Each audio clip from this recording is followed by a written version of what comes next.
Y'all see I got my pink shirt on, right? Come on in. Let's walk in the light. Beautiful light. Hey, beautiful. Welcome back to my channel. Listen, thank you for being here with me. So those of you that are following and watching closely, you know by now that I was absent last week. I did not share any good things with you. There was no unsolicited advice from your sis, but now I am back. Let's do this. So, a little bit of an announcement.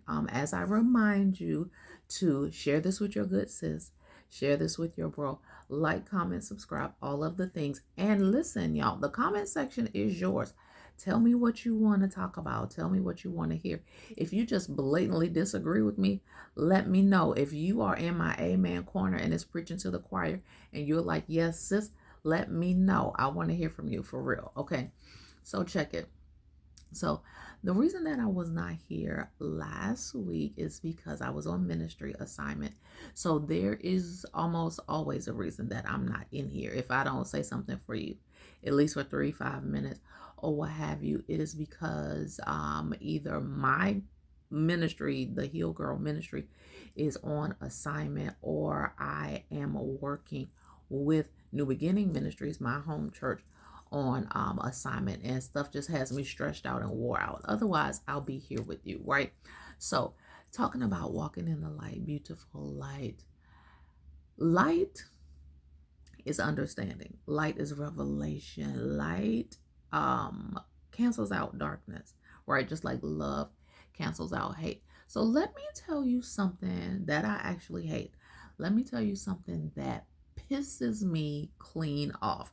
And yes, I have to use that strong language so that you know that I'm not with that at all. That annoys my life. I was just thinking about, I was literally in my living room this week and just thinking about how grateful I am to be in a happy, healthy, loving marriage, to be building a life with someone that I can talk to about anything, someone that can call me out and I can lovingly call him out, and we can have real conversations about real things. So let me tell you what's not real. Let me tell you what's completely fake, ridiculous, dark. File it under all of the things that literally piss me off.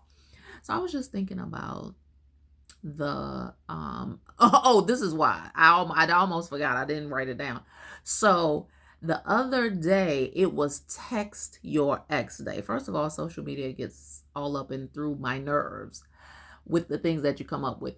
But it was text your ex day. So that just made me thinking like, oh, I have went through some exes. Like I literally kissed my share of frogs to get my prince. Okay. And so text your ex, shall please, not like, no, not having it like, God bless you, brother. No, not at all. But just thinking about my exes, I was thinking about one ex in particular and how things with that went down with he and I, and how I really felt used. And I'm just going to use the word abused. So like not physically abused, but emotionally abused, taken advantage of. And let me tell you why. Let me tell you once again what pisses me off with guys. And fellas, if you're here, jump in the comments. Okay, now listen, incels and all you guys that are part of the He-Man Woman Haters Club, like stay away. Like I'm not, don't do it. Don't send your friends. We're not gonna ready to do this. But I gotta talk about how some guys have this pattern of using and abusing women for their bodies. And I'm just going to keep, because I could do literally a whole series on this. I'm not going to go there because it's not going to be profitable for me or you, because it's just going to make me get in further feelings, and we don't want to do that. We're going to pray about that. Okay. But what I want to touch on right now, without further ado, y'all, come on, let's just get into this. I want to talk about the fact, girls, chime in if this has ever happened to you, because chances are it has.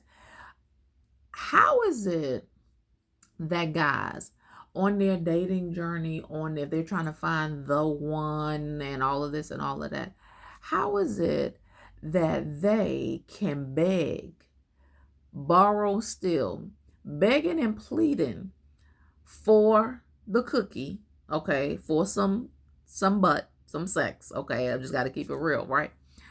Begging and pleading for sex. You may have whatever standard. You may be waiting until marriage. You may be celibate right now. You may lock down your cookie for a number of reasons. If you know and understand, and if you're not a part of this kind of Tinder generation, which is first date, one night stand, don't matter, meet in the coffee shop, we can get it kind of thing. If you are outside of that and you want to hold on to yours for a little longer, and you have ever had a guy literally beg, borrow, and still dress up in a tutu, stand on his head, do whatever to get you to say yes, to get you to open up your treasure, give him that cookie. And let's say you, like me, waited for months and months, didn't want to do it, didn't do it, but in the heat of the moment or under all of the pressure that was presented to you, you gave in. You opened up. You let him in. You gave him that cookie. And once he got a taste, he lost interest. He all but bolted for the door.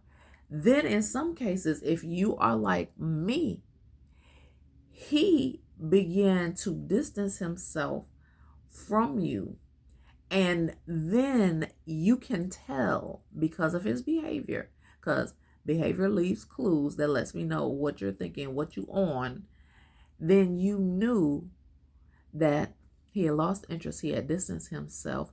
And whereas you all had talked about or contemplated making this thing long term, possibly headed down the aisle, you knew that that was off the table now. Once you gave him what he begged and pleaded for, he lost respect for you. He no longer held you of a standard that you were deserving or qualified to do the long haul with him, to take his last name, to take his ring. Y'all, that pisses me off. That pisses me off because either the pressure, the heat of the moment, the manipulation, or let's even go on a more pure level, just the chemistry and the energy, it became what it was, and you opened up and let him in. But because of you, the woman, because we have way more control, anything else is a violation, anything else is illegal because it's rape. Okay, we're not gonna get into that. If you say no and it's taken, that's rape, period. If you are in the middle and say no and he decides to keep going, that's rape. At any point when you can withdraw your consent, you can say no, I changed my mind at any moment. You can be butt naked, half naked, all the way in there. You could be at his house, his mama house. Once you say no, you have withdrawn consent, and anything beyond that becomes illegal, period. Tell a friend. Matter of fact, send this to guys, because guys still don't understand. Not all. A lot of guys still don't understand how consent works and how continued consent works. Okay, I had someone that I loved that got in trouble behind that, a misunderstanding of what consent was. Alcohol was involved, and thank God that that worked out on his behalf legally, but it was really hinky right there for a minute. It got real crazy. I want to affirm my girls. I want to affirm you. You are beautiful. You are blessed. You're brilliant. And what you have in between your legs is a treasure. It is a treasure, and all are not worthy of it. It is not to be shared willy-nilly. It is not to be given to every Tom, Dick, and Harry, pun intended. It is to be held in the highest regard. It is a priceless possession that belongs to you. And it should be shared with someone who respects you, values you, loves the Lord first, wants to further your mind, your life, your heart, and appreciates your body and wants to share in that in the right way.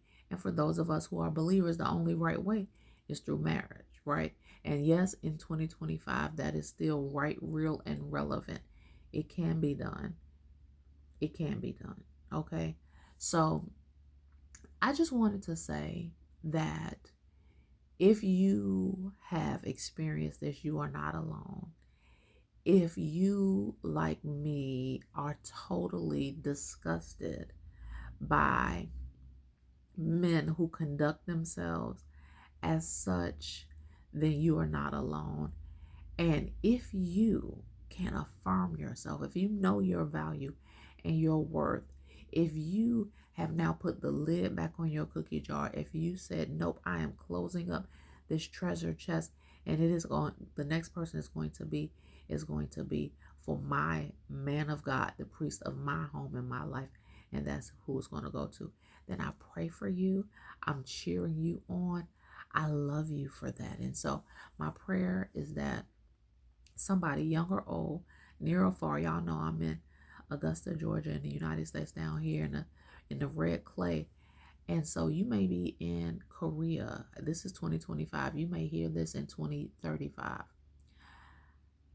I pray that you feel affirmed, that you feel seen, that you feel supported, and that you feel encouraged to do this thing God's way. To do this thing God's way.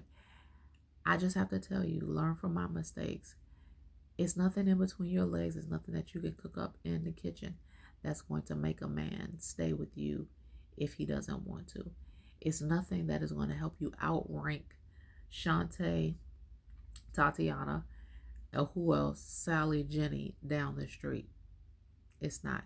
He has to make up his mind on his own. He has to let the Holy Ghost minister to him on his own. Any other way, y'all, you don't want it. You don't want it. You don't want his homeboy to tell him. You don't even want your homegirl to tell him, oh, she a good one. You need to stick with her. No, you want him to hear from heaven. You want him to hear from heaven, and you want him to minister to your life, to your mental, your emotional, to your physical, and your financial. Do you hear me? Do you hear me? Okay, so I pray that you take this sisterly advice and that you love you first. Love you first. Love the Lord and do that personal work before you go about sharing your life and your body with anyone. Okay? Listen, I love y'all for real. As I close out, I just want to say, I want to acknowledge one more time.